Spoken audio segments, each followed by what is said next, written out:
অন্নপূর্ণা যোজনা নিয়ে চলে এসেছে এই মুহূর্তে সবচেয়ে বড় বিগ ব্রেকিং আপডেট। অবজেকশন এবং ক্লেম নিয়ে কতগুলো নতুন তথ্য পেলাম, তাই ভাবলাম আপনাদের সামনে শেয়ার করতে চলে আসি। দেখুন, অবজেকশন কারা করবেন, ক্লেম কারা করবেন অলরেডি বলে দিয়েছি। অবজেকশন 4টে ক্যাটাগরিতে করা যাবে, আবার ক্লেম আপনি 2টো ক্যাটাগরিতে করতে পারবেন, ইনকারেক্ট অ্যাপ্লিকেশন আর আপনার যদি রিজেক্ট হয় বা ইনএলিজিবল দেখায়।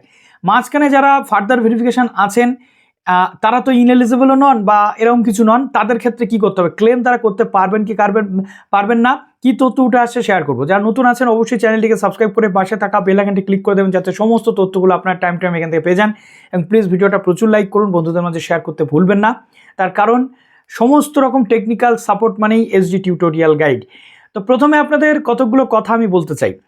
আমাদের অন্নপূর্ণা যোজনার যে পোর্টাল রয়েছে, এই পোর্টালে আমরা দেখতে পাচ্ছি অবজেকশন বলে একটা উইন্ডো দেওয়া হয়েছে। অবজেকশন কি?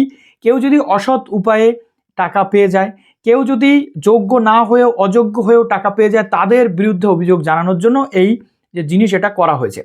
কতকগুলো সেখানে পয়েন্ট আছে। একটা হচ্ছে যদি ওয়েস্ট বেঙ্গলের বাসিন্দা না হয়, 2 নম্বর হচ্ছে যদি সে 25 থেকে 60-এর মধ্যে বয়স না হয়, 3 নম্বর হচ্ছে সে যদি গভর্নমেন্ট এমপ্লয়ি হয়। কিন্তু একটা জিনিস মেনশন করা আছে, ক্যান্ডিডেটকে গভর্নমেন্ট এমপ্লয়ি হতে হবে। ক্যান্ডিডেট গভর্নমেন্ট এমপ্লয়ি যদি হয়, টাকা পেয়ে থাকে, তবে আপনি কমপ্লেন করতে পারবেন। নিজে যদি ক্যান্ডিডেট গভর্নমেন্ট এমপ্লয়ি হয় বা সেমি গভর্নমেন্ট যাই কিছু হোক, সে এটা পাবে না। দ্বিতীয়ত রয়েছে কি, 3 নম্বর এটা গেল। 4 নম্বর রয়েছে ইনকাম ট্যাক্স ফাইল করেছে অথচ সে ভুলবশত পেয়েছে, তার এগেনস্টে কমপ্লেন জানানো যাবে। কিন্তু এই কমপ্লেন যে জানানো যাবে, এটা কি প্রসেসে জানানো যাবে? কমপ্লেন জানাতে গেলে যে ব্যক্তিটা এই কাজ করেছে বা পেয়েছে, তার অ্যাপ্লিকেশন আইডি আপনার লাগবে। তাহলে কে আপনাকে অ্যাপ্লিকেশন আইডি দেবে? আশেপাশের কেউ কি আপনাকে তার অ্যাপ্লিকেশন আইডি দেবে দেখার জন্য? যদিও সোশ্যাল মিডিয়াতে এরকম প্রচুর অ্যাপ্লিকেশন আইডি ঘুরে বেড়াচ্ছে। আমি বলবো অ্যাপ্লিকেশন আইডি এইভাবে ওপেন ওয়েতে কেউ খুলে রেখে কোনো ভিডিও বা কোনো কিছু পোস্ট করা উচিত নয়, বাট অনেকে করছেন। এটা একটা কনফিডেন্সিয়াল জিনিস, তাই না? তো অ্যাপ্লিকেশন আইডি কেউ আপনাকে দেবে না। তাহলে অ্যাপ্লিকেশন আইডি যদি না দেয়, আপনি কমপ্লেন কি করে করবেন? Not only that, application ID যদি আপনি পেয়েও যান, কমপ্লেন যদি আপনি করেও দেন, তাহলেও সেই মানুষটার ভেরিফিকেশন হবে, আপনার কথাতে কিন্তু তাকে কাটা হবে না।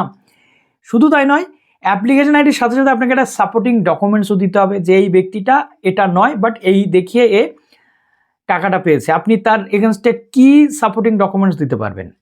কিছু দিতে পারবেন না। তাহলে এই যে অবজেকশন পোর্টালটা রয়েছে, এটার আলটিমেটলি গুরুত্বটা কি, এটা নিয়ে উঠছে প্রশ্ন। তাহলে কি শুধু নামেই অবজেকশন পোর্টাল, কার্যকারিতা কতটা, সেটা নিয়ে প্রশ্ন উঠছে। আচ্ছা, গেল এটা একটা পয়েন্ট। এবার চলে আসছি ক্লেম আপনি কি করে করবেন, কারা কারা ক্লেম করতে পারবেন। দেখুন, অনেক পৌরসভা বা বিডিও অফিস থেকে বলা হচ্ছে যাদের ফার্দার ভেরিফিকেশন আছে তারা ক্লেম করুন। কিভাবে ক্লেম করুন? ক্লেমের জায়গাটাই বা কি আছে? 3টে রুম যদি কারোর সত্যি থাকে, সে আরবান এরিয়াতে থাকে কর্পোরেশনের আন্ডারে, সে তো পাবে না, গভর্নমেন্ট বলেছে। কিন্তু গ্রাম্য এরিয়াতে 3টে রুমে ফার্দার ভেরিফিকেশন করা হয়েছে। টাকি পৌরসভা, বসিরহাট পৌরসভা, এগুলো আরবান এরিয়া নয়, এগুলো হচ্ছে রুরাল এরিয়া। সেমি আরবানও নয়, এগুলো হচ্ছে মফস্বল শহর। টাকি রুরাল হসপিটাল রয়েছে একটা, এখান থেকে বোঝা যায় টাকি পৌরসভার যে গ্রামীণ হসপিটাল, তাহলে শহরের কোনো টাচ নেই।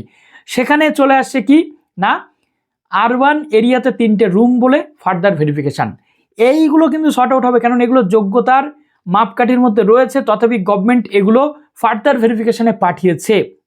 এবার প্রশ্ন হচ্ছে, বিভিন্ন পৌরসভা থেকে বক্তব্য উঠে আসে যেটা, যাদের এইরকম ধরনের ফার্দার ভেরিফিকেশান রুমের জন্য রয়েছে, পৌরসভা থেকে তাদেরকে বলা হচ্ছে আপনারা যে একটা হাতে লেখার সেলফ ডিক্লারেশন দিন, একটা অ্যাপ্লিকেশান করুন, করে ব্যাঙ্ক অ্যাকাউন্ট বা আধার কার্ডের একটা ছবি বা ভোটার কার্ডের একটা ছবি দিয়ে আপনি আপলোড করে দিন যে আপনার 3টে নয় 2টো রুম আছে, যার ফলে আপনি এখানে ফার্দার ভেরিফিকেশন হয়েছেন, আপনার 3টে রুম নয় 2টো রুম আছে, এবং এটা সেলফ ডিক্লারেশন আপনাকে আপলোড করতে বলে দিচ্ছে। এবার আমি বলি, যদি কারো সত্যি 3টে রুম থাকে, তাহলে পরে যদি ভেরিফিকেশনে সে ধরা পড়ে যায়, তাহলে কি হবে?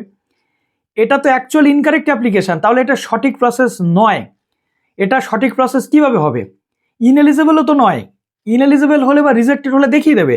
এটা একটা ব্যক্তি তখনই করতে পারবে যদি ঘরের জন্য কেউ রিজেক্টেড হয়, যদি কোনো কিছুর জন্য রিজেক্টেড হয়, সে কারণ জানতে পারে, তখন সে রিজেক্টেড অপশানটাতে ক্লিক করে তার সেলফ ডিক্লারেশনে সে লিখতে পারবে বা পর্যাপ্ত যে ডকুমেন্ট সেটা দিতে পারবে যে আমার এই সমস্যা, কিন্তু আসলে এটা আমি নই বা ইনকাম ট্যাক্স আমি ফাইল করি না, তার জন্য। কিন্তু সেই সেলফ ডিক্লারেশনের একটা ফরম্যাট তো থাকবে, সাদা কাগজে লিখে দিলে কি হবে?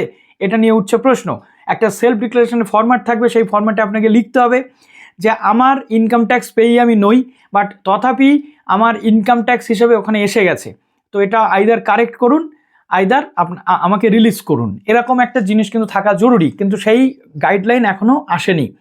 এবার আপনার প্রশ্ন থাকতে পারে যে দাদা আমার 3টে ঘর ছিল, বাট আমি 2টো ঘর আমার এক্স্যাক্ট আমি 3টে ঘর দিয়ে ফেলেছি, আমি কি করব? সেক্ষেত্রে আপনি কিন্তু ইনকারেক্ট ফর্ম হিসেবে করতে পারেন, বা রিজেক্টেড হয়েছেন, রিজেক্টেডের কারণটা আপনাকে জানতে হবে যে কোন কারণে আপনি রিজেক্টেড হয়েছেন। যদি মনে হয় যে আপনার ঘরের জন্য রিজেক্টেড, আইটি ফাইলের জন্য রিজেক্টেড, গভর্নমেন্ট এমপ্লয়ির জন্য রিজেক্টেড, তাহলে আপনাকে কিন্তু সেই অনুযায়ী একটা সেলফ ডিক্লারেশন বা এই জিনিসটা দিয়ে কাজটা করতে হবে। কিন্তু যদি আপনি রিজনটা না জানেন কিসের এগেনস্টে আপনি অ্যাপ্লিকেশনটা দেবেন, এটা যেমন একটা প্রশ্ন, ঠিক তেমনিভাবে যাদের 3টে রুম আছে সত্যি সত্যি, কিন্তু কর্পোরেশনের বাইরে আছেন, তারা তো যোগ্য, তথাপি তাদেরকে যদি আবার বলা হয় যে আপনারা 3টেটা কমিয়ে 2টো রুম করে দিন, 2টো রুমের জন্য ডিক্লারেশন করে দিন ইনকারেক্ট হিসেবে, সেটা কতটা কী হবে আমি জানি না, বাট সেটা কিন্তু আলটিমেটলি সঠিক প্রসেস নয়।